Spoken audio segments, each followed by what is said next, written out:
Welcome to A Delhi Love, Ishq, Muhabbat, Pyaar, the podcast that treats Delhiwalas to captivating conversations on living and loving all things Delhi.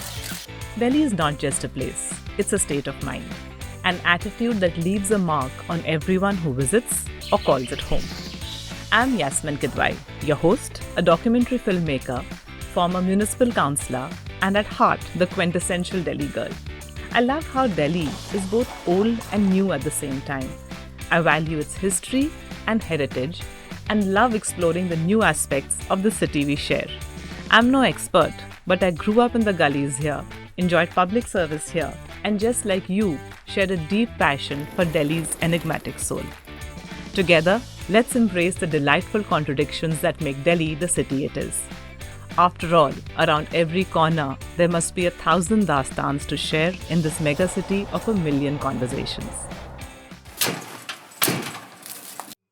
Sometimes the seed of a great idea begins in the most mundane observation.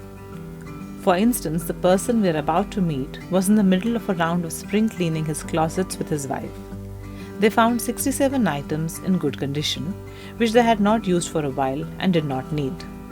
He asked, "What can we do with this?"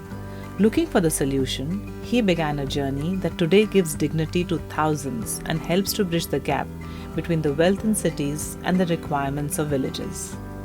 His work has been described as pioneering, innovative, transformative, and a catalyst in the pursuit of a more equitable and inclusive life for all.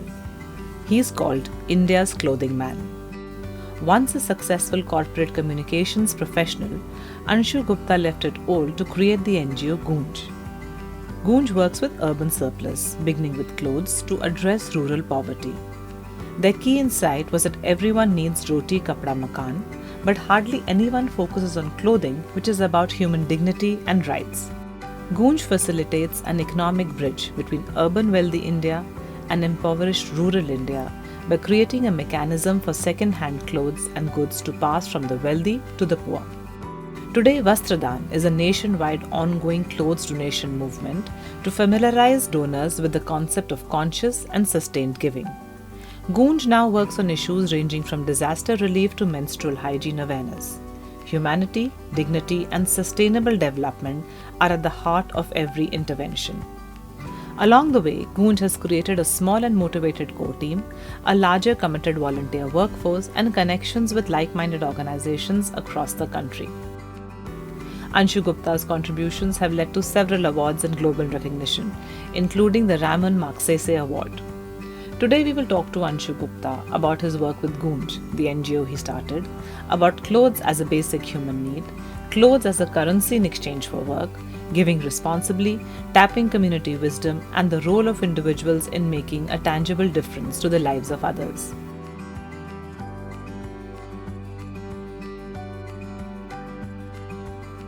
This entire game that I want to donate this and all that is rubbish. We don't donate, we discard. If you want to have beautiful cities, go and work in the villages. So we never sell the poverty. The idea is that you are privileged, you can share. One DDA house can actually be very useful in having the best possible doors and windows for 3 schools.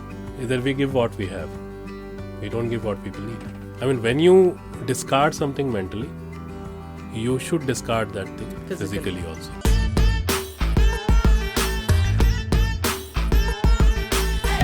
Welcome, Anshuji. Thank you. I'm going to go straight in and ask you, your journey from a corporate professional to founding Goonj is really inspiring. What moved you to do this? I think one thing which I always tell people that I think Goonj happened to me more than I happened to Goonj. I was never a believer of destiny and all that, but now you see how things happen in your life because you study something else, you practice something else, and then you end up doing something else. And that's what my story is. And then the seed comes from those days of journalism, okay, because that's what I did, that's what I studied, and some of those stories and some of those anecdotes, maybe I would say those became the seed for this entire work of Goonj. I mean, including the most common story which large number of people have already heard, with how I met with the family of a dead body picker, and spent a lot of days and time with the family on the footpath of Delhi outside LNJP hospital. And this guy used to pick up unclaimed dead bodies for the local police, and he was paid 20 rupees and 2 meter of white cloth per dead body. And I could never imagine in that, I mean, when I was just about 20 plus and I had come from a beautiful city of Dehradun, and the big city was happening to me, okay, the meanings were changing. So like, as I always say, that if you talk about a footpath or a sidewalk as it is called now, in Dehradun it is for the people to walk. But in a city like Delhi and many other cities, it's all about life. The kid goes to the school from the footpath, and the parents come back to the footpath from their work. Yes. So it's different, Red lights never used to be there in those days. I'm talking about 1990. And the moment you come to Delhi and you see red lights and you say, no, red light is not just about controlling traffic. It's about life. Hundreds of people depend on that.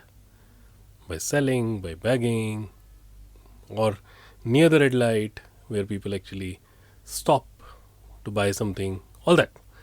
So in that era, in that frame of mind, I met this person, Habib Bhai, and found out that how he was picking up unclaimed dead bodies of the homeless people, or people who come in distress, or people who come in search of job, but before they settle down, they go through a tough phase. And he was paid 20 rupees, 2 meter of white cloth. And then the way he explained that in winters his work goes up. And my calculation that how every 24 hours he was picking up 10 to 12 dead bodies in winters versus 4 to 5 in summers. Right? And the initial understanding is that people are dying because of cold. Because that's very obvious, I mean, very, very obvious when you see this number gap. But then the realization, as I often say, somewhere people ke ped ke niche maybe, sometime. And you say, no, the cold is not killing people. Because if the cold kills people, I would have died. So I survive on my scooter, even in the night at 70 kilometers per hour. Someone static dies on the side of road. It's actually not cold but lack of clothing. Which we never imagined that it can become such a big issue. And then his little daughter, the most shocking statement came from her when she actually, in Hindi she said कि जब मुझे ठंड लगती है तो मैं लाश के साथ चिपक कर सो जाती हूँ. She says, when I feel cold, I hug the dead body and sleep. Fine, it's a story. And you write a 2-pager in a very beautiful magazine of those days called Saptak Hindustan. And you met him in relationship to work. You were looking for a story. I met him because I was very fond of Old Delhi for 2 reasons. One, of course, in search of stories. And second, of course, the roadside food. I was very clear about it. So the moment I used to find time, or even if I'm bunking my class, my destination was Old Delhi. So I used to be on the roof of a kabutarbaji person, and then I used to spend a lot of time with them just to understand that business, that fun. Or in those days we used to have this Sunday bazaar, Kabadi bazaar. I used to spend a lot of time there, not to buy something, but just to understand that how this life happens. I mean, morning till 7 o'clock, 8 o'clock, it is one of the biggest toilet in that area. And after 9 o'clock, it is one of the biggest market every Sunday.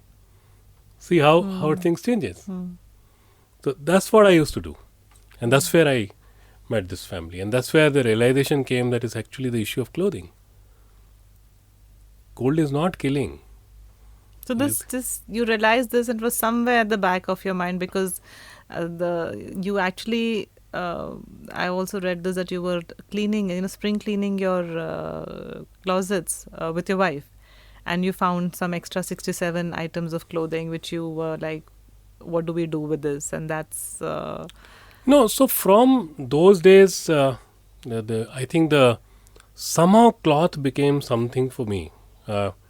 From the time you had met Habib Met Bhai. Habib Bhai and then couple of incidents in Uttarakhand and many other places. So, as you say, darshan happens. So that happened to me. To the extent, it was so funny that even if I see someone wearing oversized cloth, it was bothering me, or at least I was paying attention to it. So Acha. cloth became something like that. If it is lying somewhere, Huh. like, many times on the side of road, Yeah. these are scattered Yeah. or these are torn or whatever. So you had an eye on that. So somehow, like all of us, someone will see kachra, someone will see pan ka nishan, someone will see something. And my natural thing started happening with cloth somehow. So in 98, then I left my job because this kida was happening. And You had anything specific in your mind when you left your job, or? the specific thing were two. One is that I hate tie and black shoes. And the second thing is that I'm not going to do any job, so I will not apply. So my bigger decision was not to leave, but the bigger decision was not to Join only. not to apply again anywhere. Although, I mean, that was a beautiful time for much better jobs. I was with the Scots that time, because that is the time when the telecom sector opened, and we were in telecom. But that was a crucial decision that time, because, and also this entire issue of I think homelessness, and especially related to clothing and winters, all that had started bothering. So that is where we just decided that anything which we have not used in the last, say, 3 years of marriage, what is that? And that's where these 67 units of cloth, utensil, footwear, whatever, I don't even remember, but I remember exactly the 67 units. That's how it came out. We didn't know what are we getting into. We didn't know how it will happen. When you say we, it's you and your wife. Yeah. I mean, because Meenakshi kept working with the BBC. She was with the BBC for many more years, because, of course, someone had to take care of the kitchen. I was in the spending part. Yeah. So she was devoting, of course, most of her time in the job, which was very demanding job. But I was there, and somehow it started. And how did it go from that, when it started with these, from a small action at home to becoming Goonj as we know it today? It's evolved. It's evolved, and it's the labor of hundreds of people.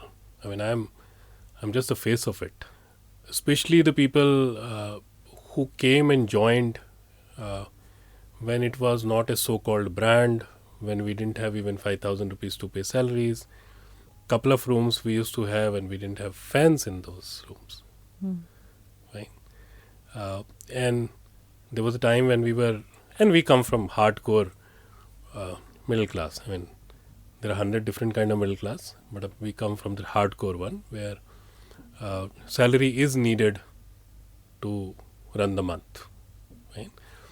And our work is very emotional, but if you see the back end of it, is hardcore logistics. You need a space, you need material, you need people to sort, you need transport. So it eats money. Right? So I think still people started joining, and many of them are still here. I mean, we just celebrated our 25 years, and we have about 109 people who have done 10 years plus.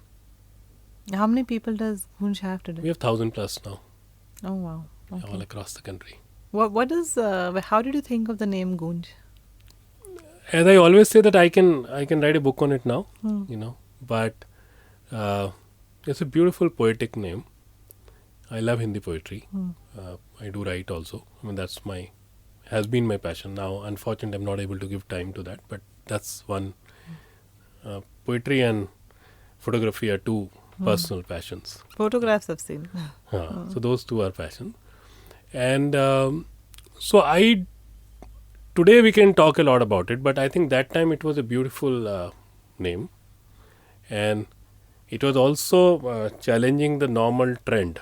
So I remember when we didn't know that we have to register it. That's why we started in 98, and 99 it was registered. We didn't know that there is some process, or there's something called NGOs and social sector and all that. So 99, on the advice of a friend, we went, and the registrar actually, first thing he asked that, what is the purpose? And he said, is it music? Because Goonj is all about music. I said, no. It's about clothing. And he was confused. He's like, clothing and Goonj? I said, no, but the voice should spread. And then we also found a paper a few years back, which I think was written in June of that year, 98, in a very bad handwriting, which is mine, where it says कि इसकी आवाज़ फैलनी चाहिए, all that kind of thing. So I think that replication copy, which are now beautiful word and we know the vocabulary, I think that was the whole idea. And Goonj is all about that. Right? And if you see those 2 dots in our logo, those are very important and those are very thoughtful, because the whole idea was that 1 dot is full stop. Should continue. And 2 dots means lage raho, be on it. And I think so far, yes, we have made sure that yes, you 2 dots are relevant. You were talking about the initial challenge and of course financial, and coming from a middle class family. Was there opposition from the family? Was there did you have a fear of, once you start working for a larger cause, there is a fear of missing out on the good life. Then you're moving away from the aspirations of the middle class. And, everybody wants to go from one thing to another thing. Were those challenges there? Did your family support or were they against it? So the good part is that family didn't oppose. And not only we are privileged about this, but we were also very sure. And this is something I often talk to large number of youth. When they come and they start talking about that how parents oppose and how they don't want to, they're forcing us for something and all that, I say maybe 50% is fine. I understand that 50% parents are like that. But 50% is our fault also, maybe because we have not earned that confidence. So in my case, in our case, we earned that confidence with our parents, that we actually got a very free hand in terms of our education and what we want to do. Yes, even journalism was a very tough decision. Yes, at that time. Okay, because that time it was not even a profession for the larger country. It was something risky. Yeah, true. Not a profession. True. So I was the first person in my family to go for a formal journalism course at IIMC. I come from a hardcore family of engineers. Most of them are IIT Roorkee and all that. So I would say not opposition, but a word of caution. As we often joke that my father-in-law was a happy man, because the marriage happened between 2 executives and going on well type people, and then he found that his son-in-law is a kabadi. Yeah. So and he also comes from a hardcore government job, and my father also that way. So it was tough for them. I can tell you that, but no opposition, word of caution. So those Times of India's Ascent and Hindustan Times Career or whatever those paper used to be there, very beautifully they both and my mom and other people used to come just to suggest us that there is a good opportunity. But honestly, opposing your own parents is one thing, and we all can be a little rebellious and want to do what we want. But when it comes to your own children, that's when the fear is, whether you'll be able to provide them. And you have a daughter, so did you ever fear you'll not be able to provide? With this way that you're going, you'll not be able to provide? So I'm very see the irony and the beautiful part of it, that Urvi is actually born in the same year as Goonj.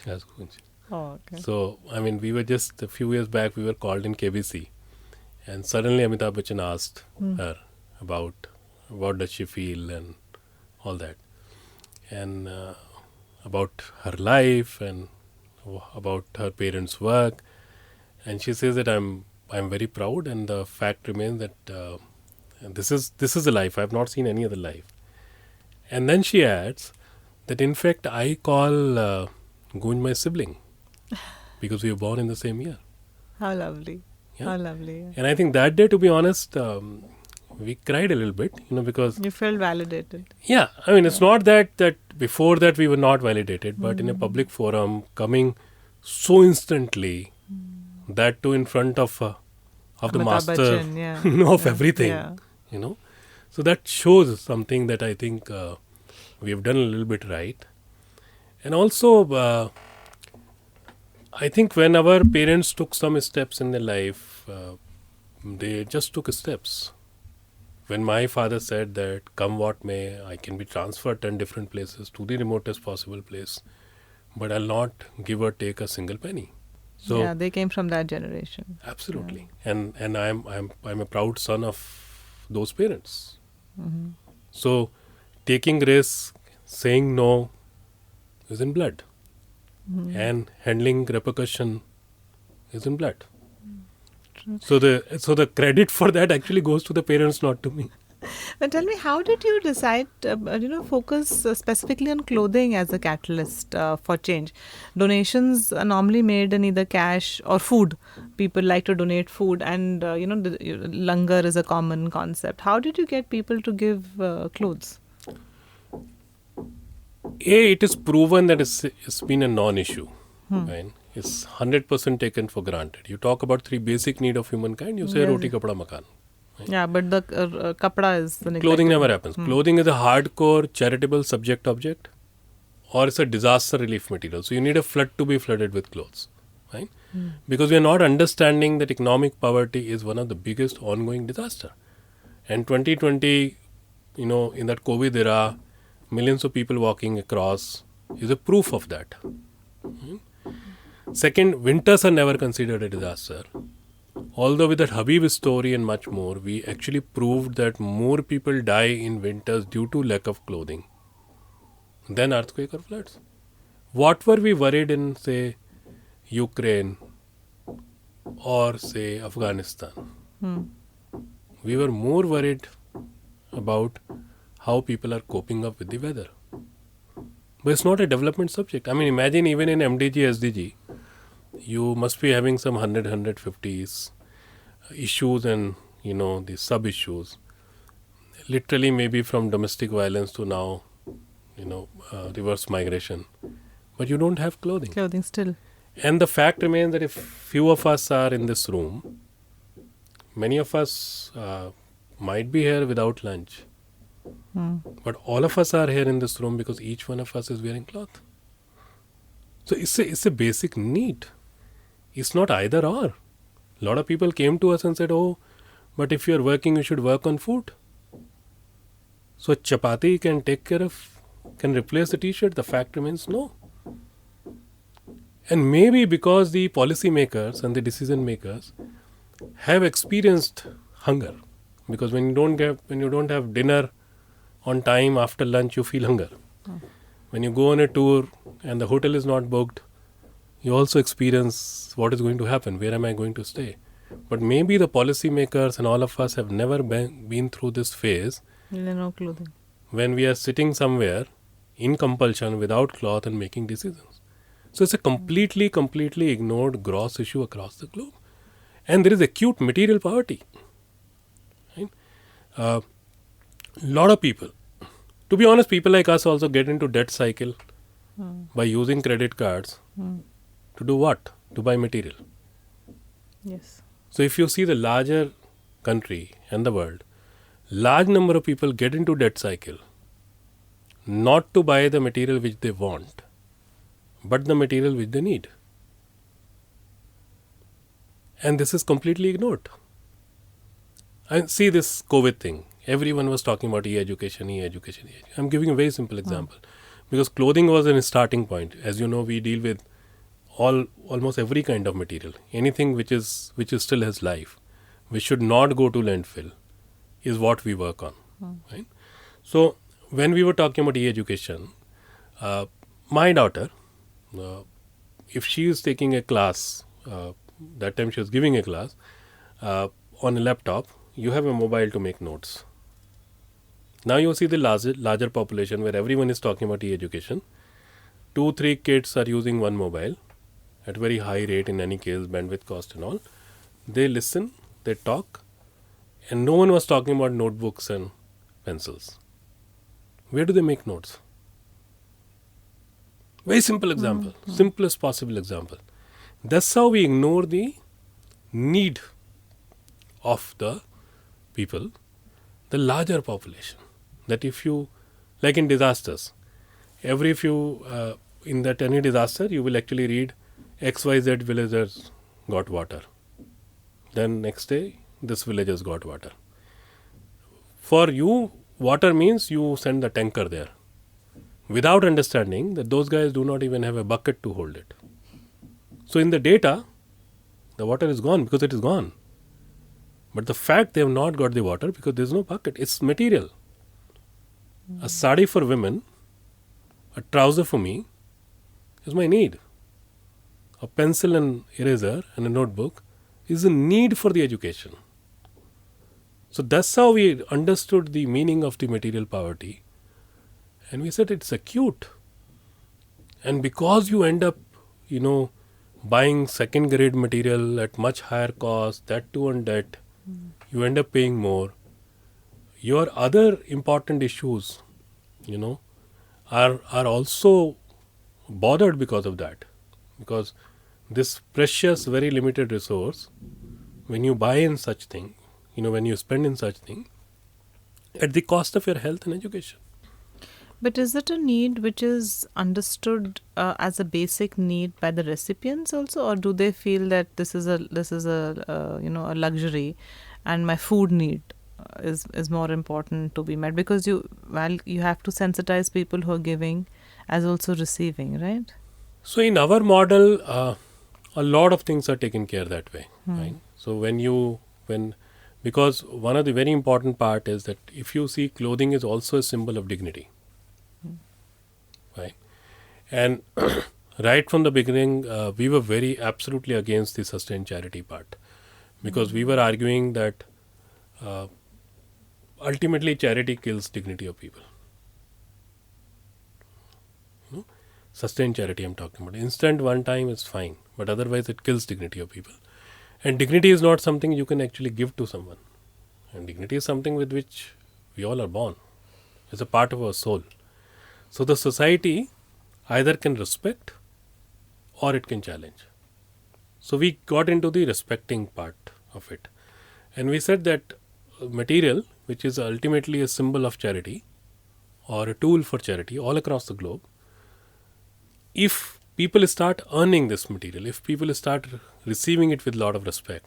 So in our game now, the entire Goonj story, if you see, people dig well, people make roads, people do plantation, people do huge amount of farming, revival of water bodies for their basic needs, and so many places because of that the agriculture is revived, and then receive this kit. Also, we are not saying that it can replace money. So we are very careful that if that community has any opportunity to earn money, we will never go and start this work. Let people earn money wherever they get a chance, and say 6 days in 6 months or 5 days in 6 months, they earn material. Just complement, supplement. There's no competition. Can you describe the process of material sourcing and collection at Goonj? In fact, you also run theme-based collection drives and community hubs to collect clothes. Can you describe how that happens? So, right from the beginning, we are absolutely open to cloth, utensil, footwear, door, window, exhibition even leftover. furniture. Yeah, huge amount of furniture. Even doors and windows. I mean, you renovate your house, send the entire material to us. One DDA house can actually be very useful in having the best possible doors and windows for 3 schools. So that's how we match everything. Except a shit pot. Everything is acceptable to us. And we are also saying that the whole concept of this is that if a person dies at whatever age, okay, we all feel sad. And our question is why this material is dying early. So like this, I might not need it tomorrow because I'll have more, suppose. But this has life. This can still live for two more years. Why is it going in landfill? If it changes hands, it will solve the problem. That's the whole thing which we came up. We also said that this entire creating hello here by creating our used material need to go away, because this entire game that I want to donate this and all that is rubbish. We don't donate, we discard. And That's half a of very us, important mindset shift, because people feel really great that we are. tell me, if there is no organization, Hmm? if there is no organization, if you do not have people who are economically really, really weak, what do? What are most of the European countries are doing? Where is their material going? It's just lying in landfill. So we are saying it's not a donation. Just say you're giving it, and start being thankful to the people who are using it, because they are the keeper of your emotions. They feel happy about it, which is your aankh ka kirkiri, as I always say, which troubles you, no, in your wardrobe. They feel happy about it. So they're giving you happiness. They're giving you, a smile. So be thankful to those people. So that was a very tough game, because your entire model depends on material from people. But you're very upfront in telling people that, boss, this is the reality. So you become a part of the good work, but come with a lot of humility. And make sure that you only give what you can wear or what you can use, but you're not, because you have more. But the fact remains that we get 20-30% of that comes to us, or maybe much more, is absolute rubbish. Yeah. So how do you collect the material? Like, people can just come and give it to you, or you set up? So we organize collection drives. How fun are that? Through volunteers at various places. So schools, colleges, residential welfare association. And that's a constant process. That's a constant process. I mean, I was just looking at the data of last financial year. Some 1,700 such collection camps itself happened in the country.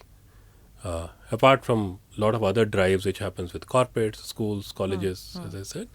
And there are a lot of people who have corners in their offices or boxes in their offices, which is like a permanent thing. And then we have some collection center, which are the dropping center rather, which are the houses of volunteers, where people can come and drop in some cities. Then we get a large number of unsold inventories, customer return material, short expiry material of various retail chains and corporates. Okay. And it's a mix of materials. So that's how the collection happens. Then it goes through very rigorous process. Because I wanted to ask, how do you maintain the quality of the donated? No, so there's a very rigorous process of looking at every single unit of material, because in any case there is a huge divide. I mean, one very simple example I often give: if you talk about women clothing, say in India, in urban India, what you have it ladies suit, jeans, t-shirt, top. What rural India still needs sari, blouse, petticoat, or the traditional dress. If I talk about urban male like me, we all are 34 to 40, 38 type. Indian rural male is 26, 28 to 30, 32 max. Okay. And then you have size, culture, And geography, diversity, religion, whole lot Yeah. of beautiful things which are called diversity. So it's very important to match the need. I mean, huge amount of such material goes waste with all your efforts also, because you don't match the need. Because the biggest problem with the donation is, if we call it donation, is that we give what we have. We don't give what people need. Yeah. So that's what we try to tackle in these centers. We try to match as much as possible. So anything beyond 32, 34 will never go as a trouser. It will always be converted into a school bag or a jhula or something. There are some 100 different products which we create. So a cotton unusable stuff, cloth will become a sanitary pad, hosiery will become undergarment, torn jeans or trouser will become a school bag. So there's a range of products. Where are these centers which convert the into different items? So many of these. So we have big one in Delhi, Chennai, Rishikesh, then Alamnagar in Bihar, Palghar in Maharashtra. So we have many such centers where, 75% plus of our workforce is women. And that's by design, right from the board to wherever. Board is also 50-50. So our workforce is 75%. and most of them are just so half of our workforce is actually into creating products out of this waste material, with a very clear focus that a very limited part is to be sold in urban, and most of it we need to create for the people who need it. So that's why we are focusing more on a school bag than a fancy bag. Same jeans can be converted into two products. So, Goonj is based on the idea that there's something called an urban surplus. And, what is it? What do you call an urban surplus? And how did you come up with this idea of utilizing urban surplus to address basic needs in rural areas? So anything which I don't need and it's lying in my store or somewhere where I have not even seen it for the last 6 months is actually useless, is surplus. I mean, look at the amount of utensils we have in our kitchens, waiting for a guest who hardly comes. And when he comes or she comes, you have a separate set of utensils which should look good on your dining table. So in a way, it is just a thing that you have to hold. Look at the way people discard their dining table. Okay, those 6 chairs and table will somewhere be lying in the go down if you have go down, and then you'll literally wait for more stuff to come.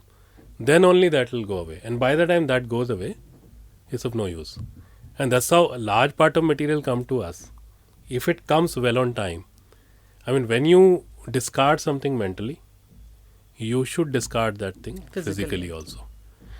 If you increase the gap in these two, it's a disaster.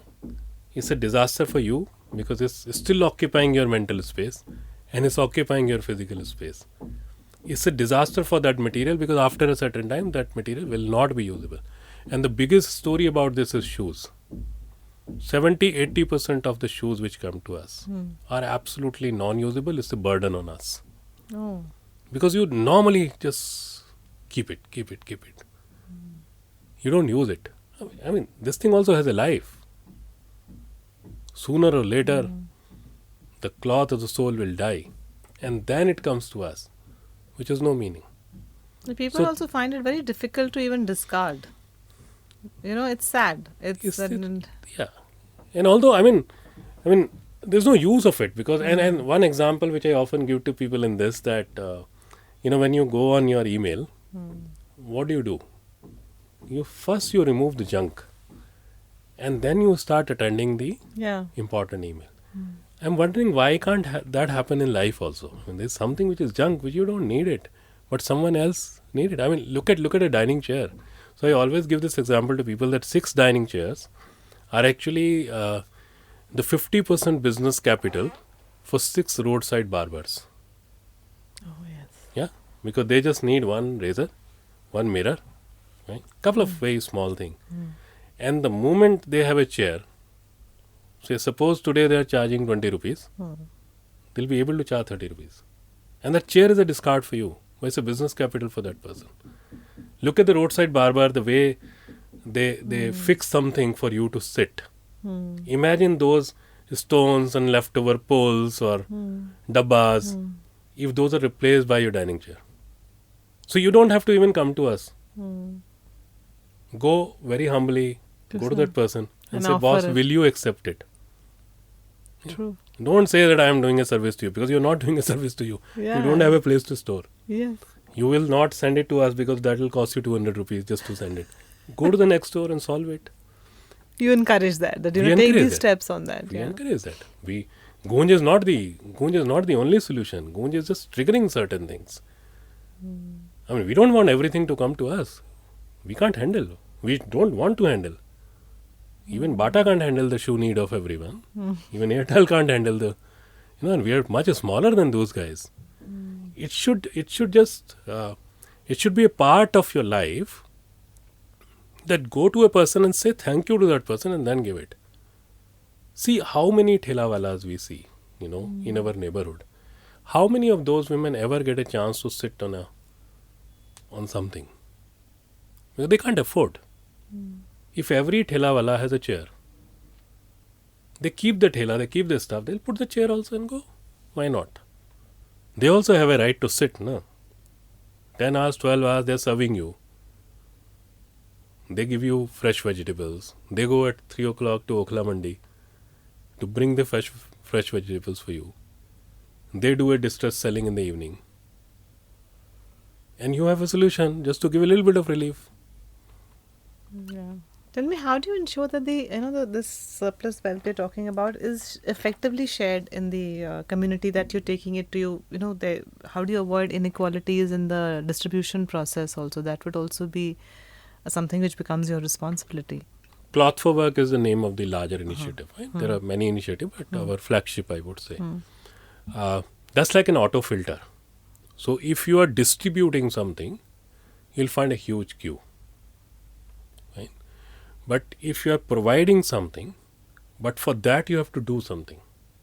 So like if you have to work on a well or on a pond for 5 days, 6 days, 4 days, whatever as per need of the area, because village only choose the kind of work they want to do, and then you receive it. So people who already have it, people who would have been there for a free distribution, but not for work and then get it, thus auto filtering happens.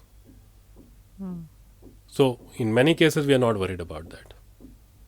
We are careful about that, but ultimately every single person is literally earning it.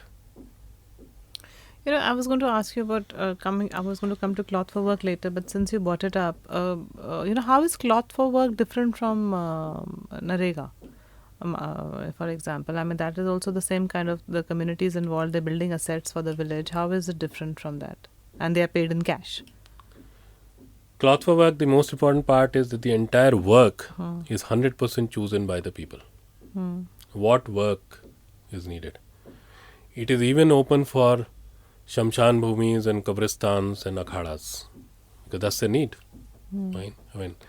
Imagine Shamshan Bhumi and Kabristan are the most ignored basic need of humankind.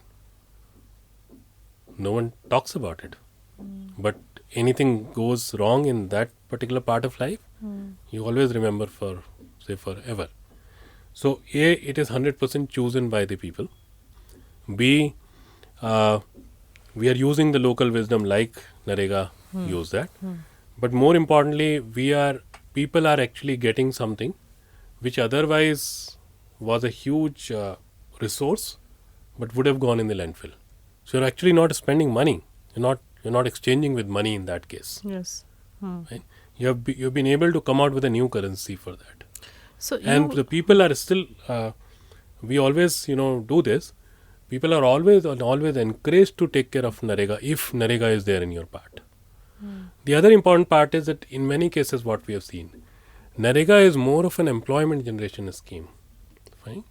But not to solve a problem always, because if you have a scheme for 20 days and your road is not completely made, it will be stopped there. But in this case, it's an absolutely task-oriented work, because it's decided by people. It doesn't matter how many days of work or whatever, because it's not a transaction. It's not that 3 hours you work, you get this, 6 hours you work. No. It's just a different way of... So they are paid every day? They're not paid. I will never use the word payment. The exchange. It's a family kit. Some work even take a month. So if you're making a check dam, so every morning before you go to the farm, you'll work for 3 hours. So it'll go on for a month, because it's a huge and work. How will they receive the one kit for every the family. Day? One kit for the family for the entire work. Okay. That's what I said. It's not a transaction. It's a different way of handling this thing. It's more important to tell people that they have the power. They can solve large number of problems by themselves. And why it is successful? Whatever little success we got, not because there is a kit. This is successful because this is maybe one of the very rare concept, not the only, but very rare concept, where people are accepted as it is. Where people decide what needs to be done, how it needs to be done. So it's the voice of people for themselves. And you'd also need to get have a partnership with local organizations on the ground for this to work, We right? do. Because you would have. We do. And you've been quite successful in generating these kind of partnerships. Yeah, Yeah. fortunately. Yeah. Yes. How do you also get the, now for example, you're building a road or a check dam. You can't just go on a road and start, on somewhere and start building. You also need buy-in from government then. So you'll be having to deal with local government agencies. How do you get their buy-in to this? My direct answer is that people are the biggest government. Hmm. So if people decide, Give me the practical answer. so if people decide in a particular village Hmm. that the pond needs to be cleaned, whatever permissions are required, if any, uh, largely at the panchayat level. Okay.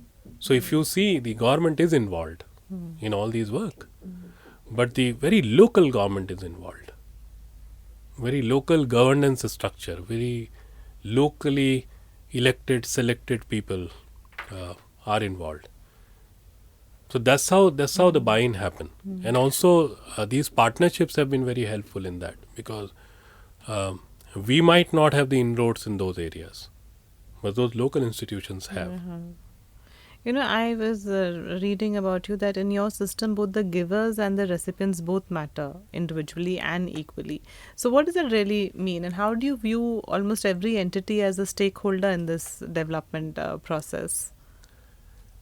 I think before calling ourselves a receiver or beneficiary or donor, I think we all need to really remember fundamentally that we are human beings, and that's the Thing with most journey. equal thing among us. The other very challenging thought, which is working well, although it has its own tensions when you speak this language. So what I'm questioning is that if I give time, I'm a donor. Yeah. If the community is giving time, then how come they are beneficiaries? If I put in my skill, I'm a donor. When the community is using their skill, how come they are beneficiaries? If I put in money or say material, now in Goonj model, we are donors. But when the community is bringing say stone or bamboo or soil to make a road, then how come they are beneficiaries? So it's fundamentally power structured thing, where because I want to feel superior, I am feeling superior without any logic at all. Because if the money can make road, money would have made it. Stone can make road even without money to some extent. But money alone cannot. My material cannot. You see? So I think that is where, what is dignity? Dignity is that you value people as it is what they are to start with. We are doing that.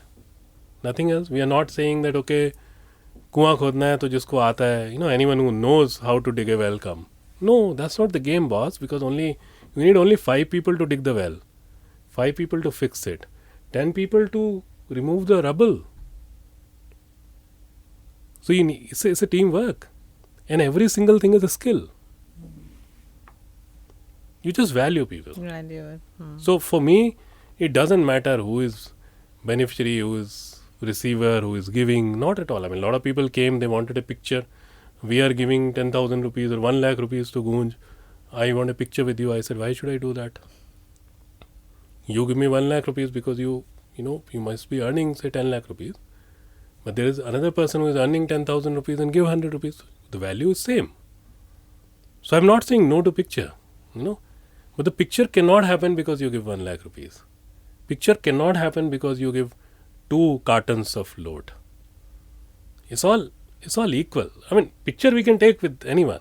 That's not an issue. There's no arrogance in that. But the way you are behaving or someone is behaving, it's not a logical thing. You've also you've said that instead of focusing on the big machines of development, the need is to pay attention to the needles of basic needs. What did you mean by that? So, if you see, we were the first people to talk about the menstruation in public, right? And that is where I mean, in my own life, when I was roaming around in Firozabad and found that how one of the lady used a piece of blouse which had a hook and she died of tetanus. That's what the entire community says, right? So the removal of uterus, right? Huge amount of health related issues, huge amount of indignity, okay? Health and personal and emotional, all kind of stuff happens why? Because of a small piece of cloth. Not even a fancy ultra thin sanitary pad. That's what I call needle. So if you solve that little problem, half of women's health issues will not even come up. Or say if you want to solve problem of education, do we think that only the smart classroom where you can learn through web solve the problem? My answer is no. Maybe in some areas, to solve the problem of education, you will have to go and solve the problem of water for agriculture, irrigation. Because if the water for irrigation does not happen, the kid migrates. So those are the little needles. I also call them mosquitoes. Because I always tell people that it's our choice whether we want to work on malaria or we want to kill the mosquito. Mosquito means you go to the cause. So if you want to have beautiful cities, go and work in the villages, not in the cities only. Because I migrated by choice, but millions of people across the globe, they do not migrate by choice. They migrate in compulsion because we ignore their basic spaces. You just were talking about menstruation. That would have been a very difficult and, the people don't want to talk about it. It's a taboo topic in that sense. How difficult was it to even initiate discussions within communities for this? Initial phase it was tough, and I think it was not tough because of the community or the women or men there. It was largely complicated because of the certain opinion leaders in the process. Because not only they think about on their own behalf, they also think on the behalf of so many other people. And I know, I mean, I'll not name, but there were a lot of incidents that was the time when I was not able to use we because it's very small, and I used to travel a lot personally and take these sessions and try to gather people, and there were times when you only have 4 women talking to you or 10 women talking to you. That's how it has grown slowly. But the biggest bottleneck was some of those organizations, some of those opinion leaders who used to think that if we talk to the women like this, their husbands will come and beat them up. Or this is not the thing we should talk about. And I remember in 2005 or something, I literally had a fight with an institution. I said, listen boss, this space belongs to me also. Just because you work, it doesn't matter. You might have a better relationship, but I have the equal right to go in any village and talk about it. As long as the village allows me. You can't be the gatekeeper. And I remember how that meeting happened under a tree, because we never got this small covered space. And then the fact remains that women open up like anything, because this is not a subject which has been discussed. Not at all. Even in your own family.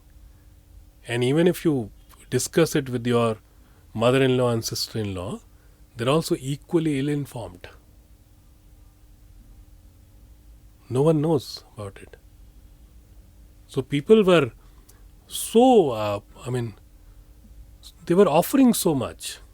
They were opening so much. How does this process work? You provide them with the cloth for the need, and that's how it's distributed? So in the initial phase, we always used to just tell people that anything which is oversized and all, please use it like that. That's how the dialogue started happening.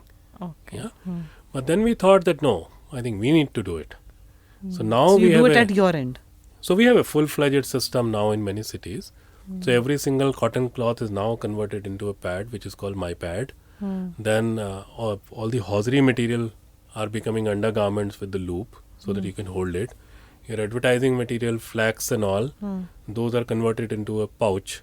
To keep it. So that if you are changing in the field, you bring it back. So MyPad actually has become the cheapest possible, 100% environment friendly, 100% reusable, easiest to use kind of sanitary pad. So it's like and we don't call it a product, For us, it's again a tool to open up the subject. We also do something called Chuppi Thoda Baithak, break the silence. What is meeting. So that is where these dialogues happen. That's where we talk about it. And we are not talking about exactly about women body, because a lot of these biological thing, maybe people don't need to know.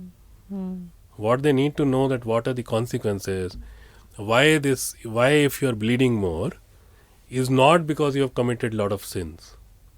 Because that's the common perception. Acha. Okay. Okay. Because there have been no conversation about it.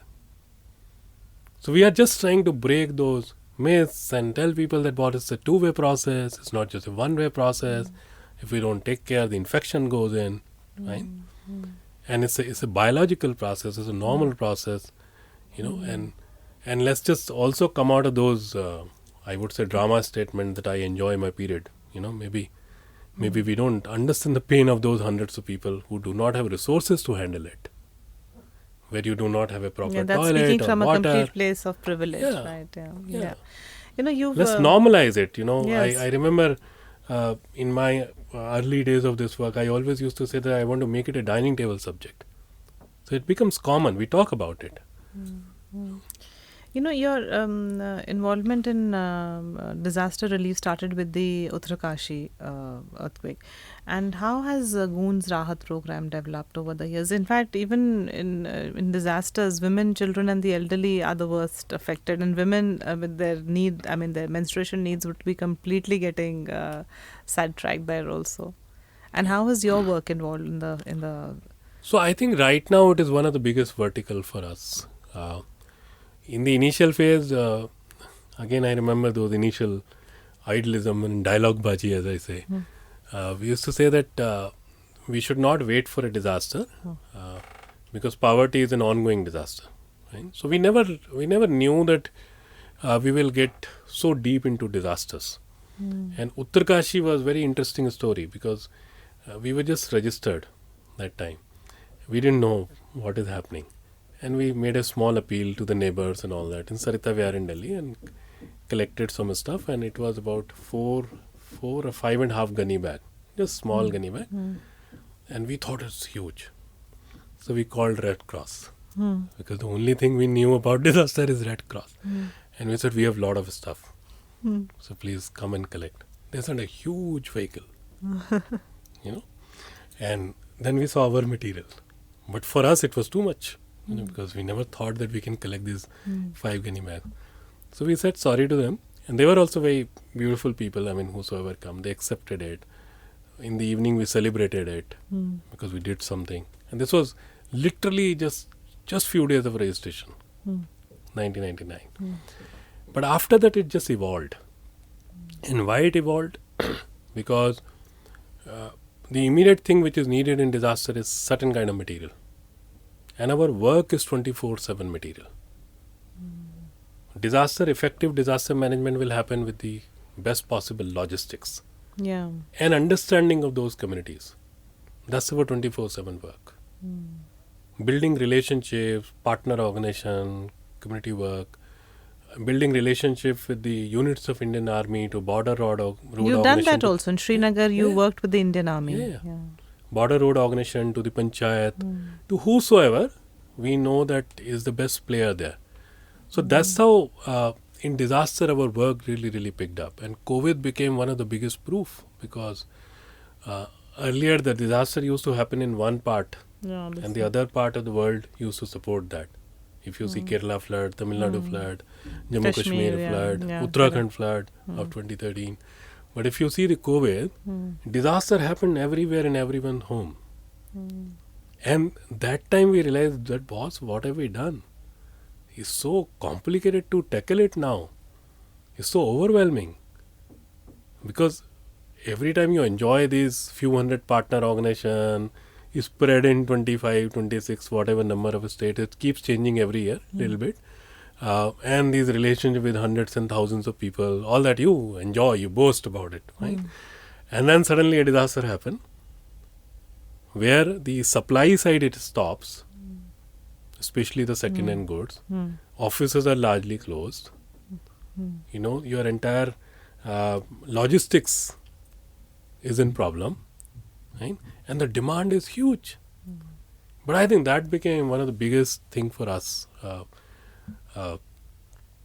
How we localize it,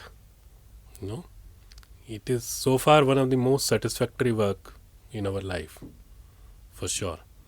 How we moved out of this concept of dal chawal and said that food kit does not mean dal chawal only. Yes. Food kits means fruits and vegetables also. So we went to the local farmers there, and in those days in Karnataka, the Kolar belt, tomato they were forced to sell for almost 50 paisa a kg. In Bihar, they were selling green chili for 4 rupees a kg, 400 rupees a quintal, which is not even the cost of the seed. And it's absolutely perishable, fine. So we said, can we convert that into the food kit, fruit kit, vegetable kit? So it was very localized, that one village is making this. We are procuring that at market prices, not at distress price. So our entire agriculture cycle goes on.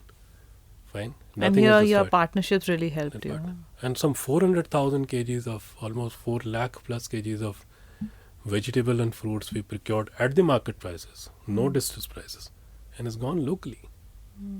So how do you plan to enhance Goonj's rapid response now in the, you had a COVID experience also. How do you plan to address further future disasters, so to say? So it's a very, until unless you have local hubs, it will not work. So we already have those systems. So like we know that from the month of June, floods will start. So the entire April and May. Oh, you're preparing for it, that it will happen. We prepare, we create a lot of hubs. So like if we know that in Bihar, say in Narkatiyaganj or that entire area of Champaran will be flooded, because mostly that's what happens. So we have identified a lot of spaces and systems to hold enough material which is supplied now, so that when the disaster happens, you're not dependent on the highways or the big roads, but locally you can take a boat and roam around. You mentioned earlier on when you were talking about how notebooks and what is needed in schools, and you've started a school to school initiative. How did that come up, and how has the response been to that? I think again it goes back to the material part, fine, because it's very unfortunate that when we think of our life, we're very material focused. We need the best. Although I've been arguing with people that you can only have one dining table in your life, so hold it. But when you talk about the financially weaker community, what you think of is just maybe giving rice or giving some food, but you ignore that entire chain. That person is also a human being, and that needs person other things also. Has exactly the same need. That person also needs something to sit. Even if you downgrade, don't imagine a chair, imagine something. Very simple. If you give rice, that person needs a pan to cook and a plate to eat. Very basic. Because we are human.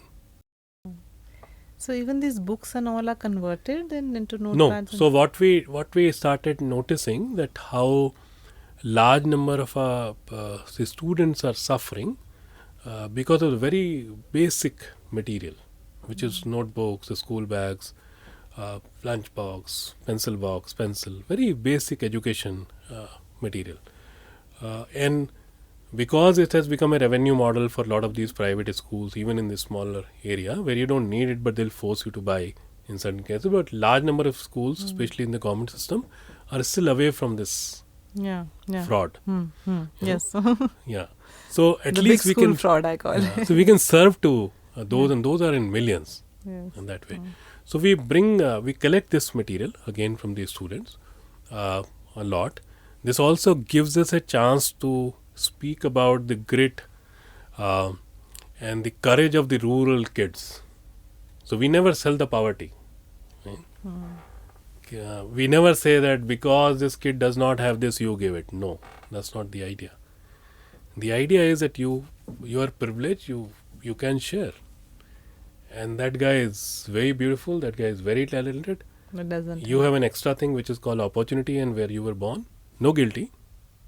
We're not saying that feel guilt about it. But do understand that that's the same kid. So let's just share. Whosoever has, let's just share. So we bring in, we build a lot of these exhibitions and conversations with the urban kids, and hundreds and thousands of urban kids actually visit our centers. Oh, okay. That's lovely. Just to see that firsthand. So it's solving a lot of issues. It is at good scale, but we're not getting into pedagogy or education and all that, because that's not our expertise. This material collection. That's material, because what the very important thing which we've been able to solve with that is that one thing which we noticed is largely in the rural education and in the municipality schools, what is completely cut off is the relationship of the school and parents. Achha. Right? Yeah. So like private school, if you see, which India calls public school, there's a relationship of parents in the school. Yeah, it's a very crucial part of Very the crucial education part. system. Yeah. But if you see the local, the entire rural education and the municipality education, There's no connect. completely cut off. So large number of people think that parents are sending kids for the midday meal. Yes. They're wrong. It's the failure of that system which is not connecting with the parent, because they want to contribute, they want to know. They're not sending only for the midday meal. That's our notion, because we want to think like that. So we broke that. We said that can we make parents a part of it? And how do you do that? So the cloth for work kind of thing. So parents and all kids and all, they come together to make a ground for the school, to do a lot of plantation, to develop hundreds and thousands of kitchen gardens, which Yes, supplies the vegetables to the school. And So it's all cloth for looped. work is looped into the system. Then the kid gets the school kit. Oh, that's No charity. I mean, we are saying that this sense of entitlement needs to move out. There has to be a sense of achievement. When I was growing, and in those days, plastic was a luxury. Right? Yes. If you get a plastic glass, that used to be, when you are first in your debate and all that, Yes. there used to be a plastic glass or a plastic plate. But this was a sense of achievement. Not that I am entitled to a utensil every year. At least from the kid's life and from everyone's life, that needs to go away, because we are undermining people. People do want to contribute. Why not? And the cloth for work is a proof of that. So I think that is where school to school has been very Has this instrumental. thing. So, you mentioned earlier how many people you have now associated with Goonj, and volunteers are a major part of it. How did you create such a strong volunteer network? I think volunteers, we are able to create those beautiful groups of people, or hundreds, thousands of those, because we are just making sure that all of us understand our duty here, and all of us also celebrate our role in doing this. So I remember when in early days also, if someone calls you up from, say, in Delhi, they call you up from Dwarka, and then instead of saying thank you, we used to say that okay, fine, because we never go and pick up material, you have to Yes, come I and know. drop. Huh.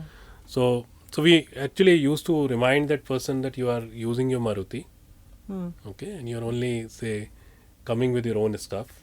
You have a dicky. Can you just talk to 2 more neighbors Okay. and say if they want to give something? Right?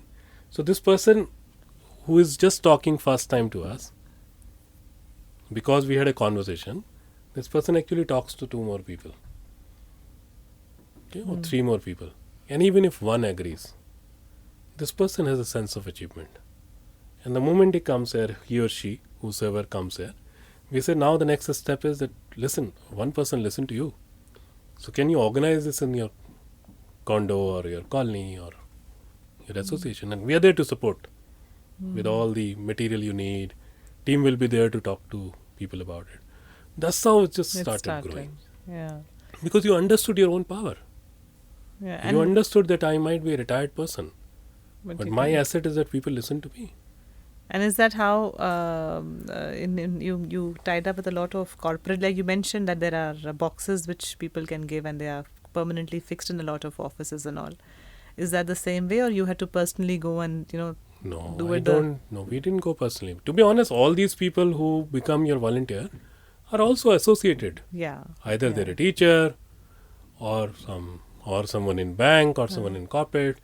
So the next step for that person is also to move to the organization and say, this is what we can do. So Diwali stall is happening, and it's 24/7 work for many years, and even now, because these relationships are very important, and one of the things which we are very sure that we are not building these relationships for Goonj.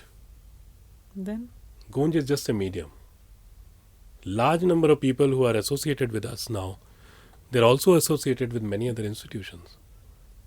And that's the beauty of it. I mean, I often tell people in all these choppas and other events that not everywhere we can be present, right? But if you serve a local organization, non-political, non-religion, because that in any case happens. I'm talking about non-political, non-religion contribution of your work and money, If you do that with anyone, just think that you've done it for Goonj. We're happy. So that's how so many places you find so many people. So that associated. amplifying Goonj effect Yep. keeps happening. Yep.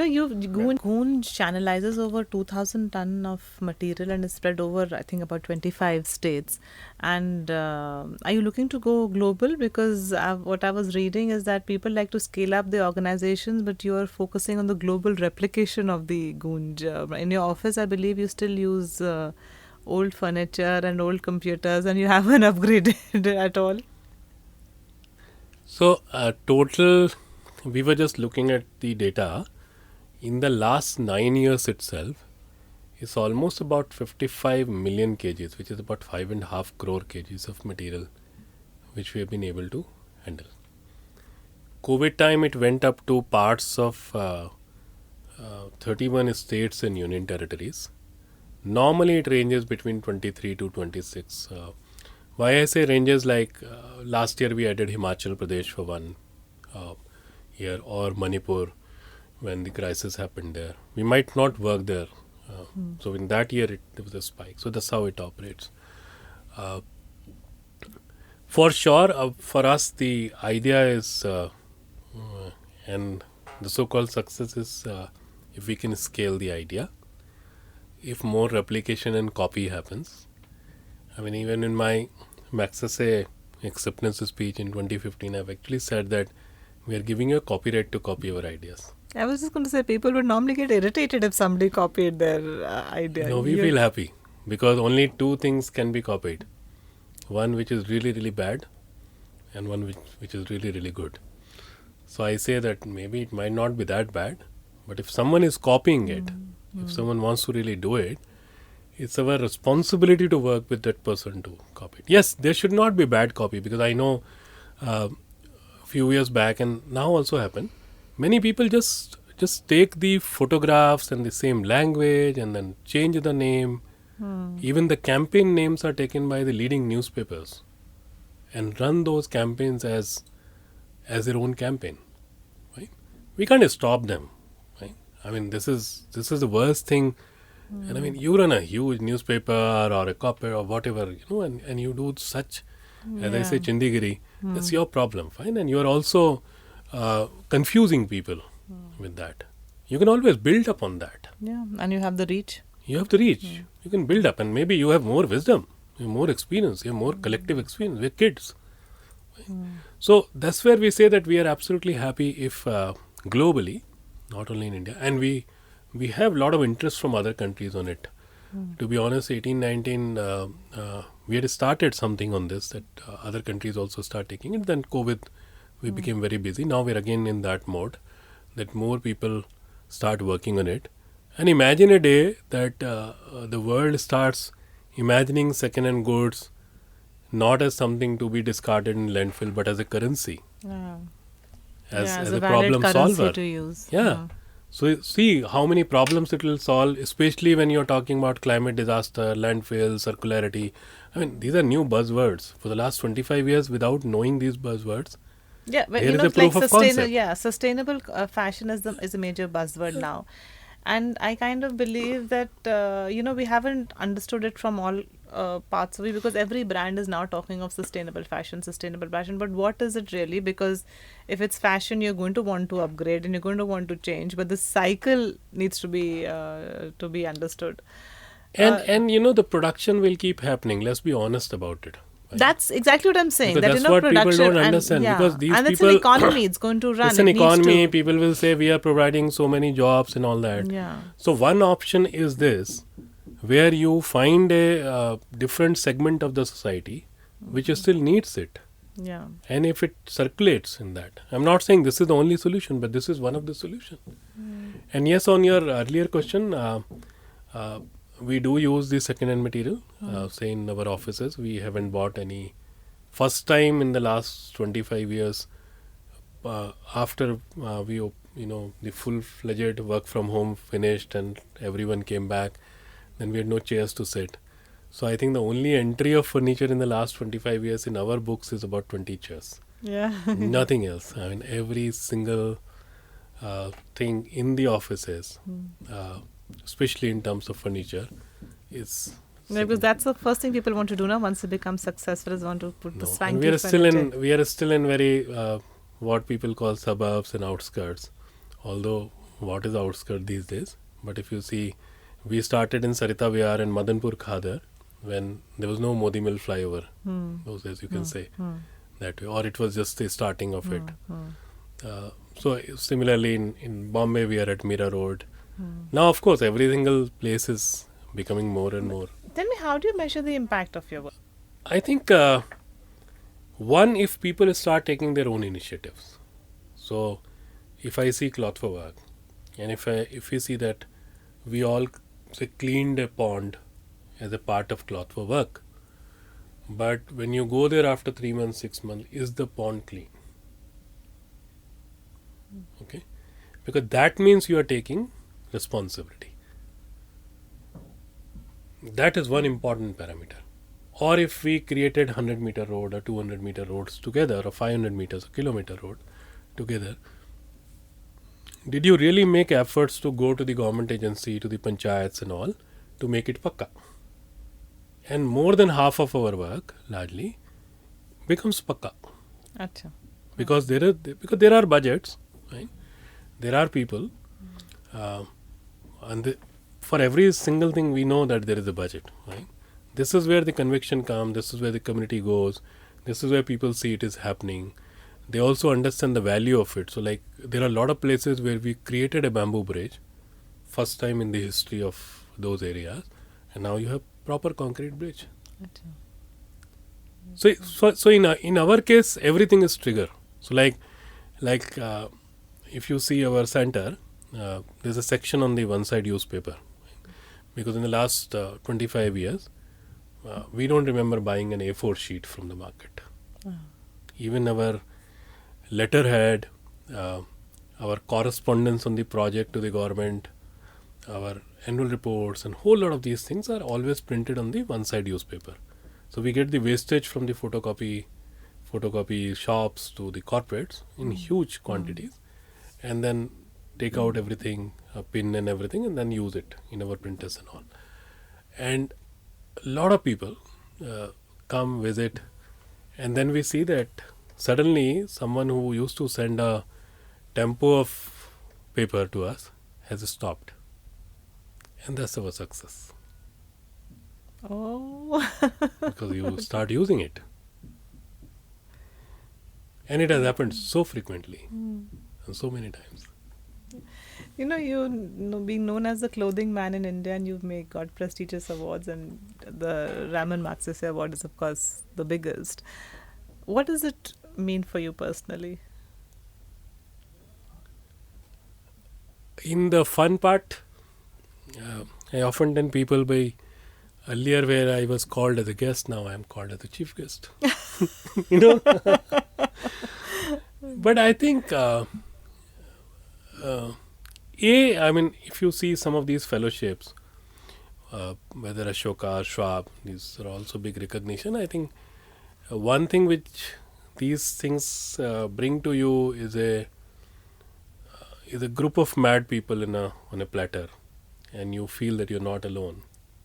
It's a huge community of such useless Mad creatures Hatters. all across, and that's a very good thing to have your own kind of people also working on crazy ideas or Making a difference. I don't know. I mean, all of us, of course, that's the whole purpose. But at least working on their own principles, on their values, creating something, leaving a little bit of legacy somewhere.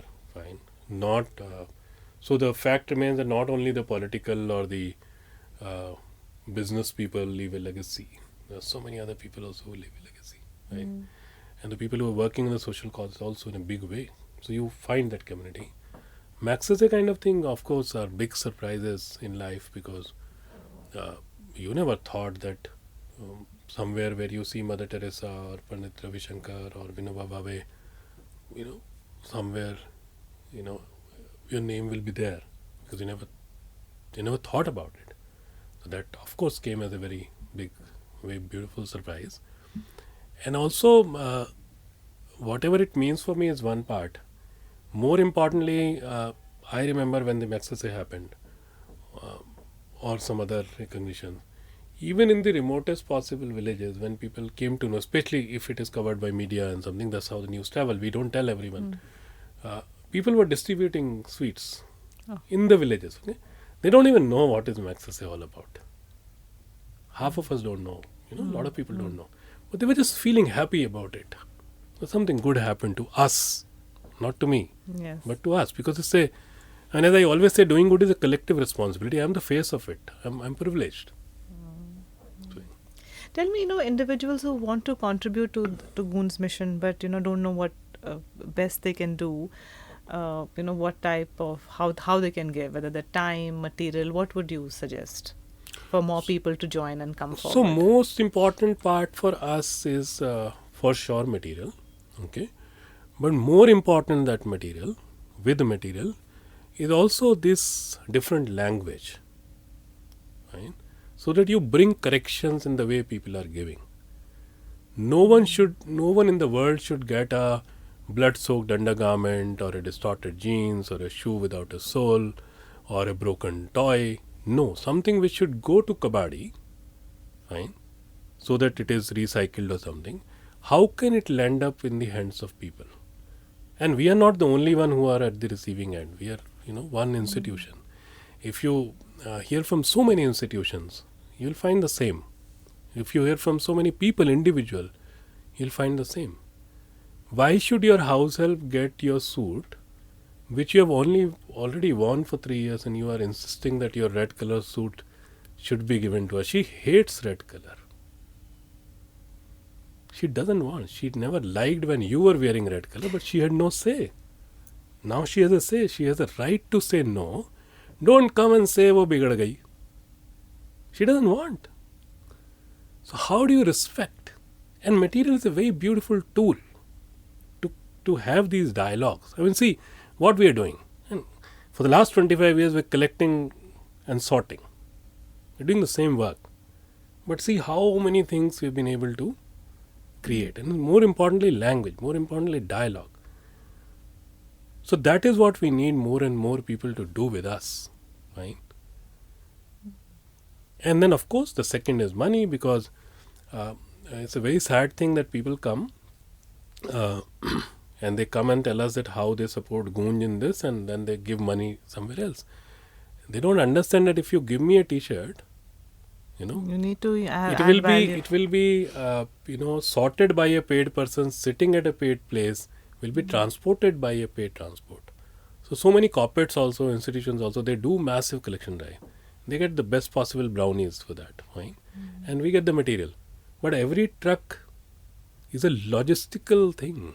Yeah, and though you've been able to do some, I believe, some economical partnerships in your transportation and gunny bags, but yeah, it's little true bit. I mean, the partnership वो एक घोड़ा घास से यारी वाला बात है. हाँ, मैं वही It doesn't सोच रही थी happen कि on वो a daily भी- basis. हाँ, No, it's yeah. very rare.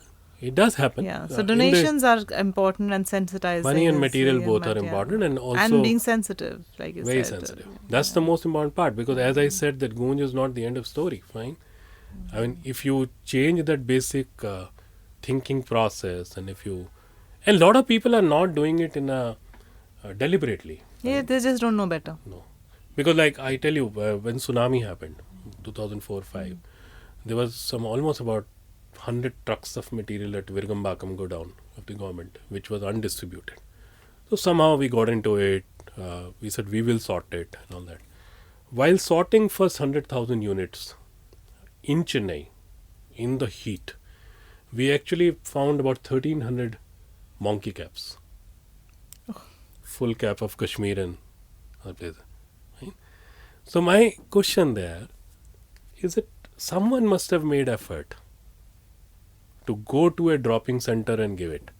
Someone must have spent money to bring it to Chennai. Someone must have even bought new. But do you understand it's very important to understand the need of people? When you go and travel, now in the Google days, you find what is the temperature, what should I pack. Before Google day, you used to call up your relative कि भाई क्या temperature चल रहा है, गर्म कपड़ा लेके आऊँ कि नहीं आऊँ. Then you used to pack.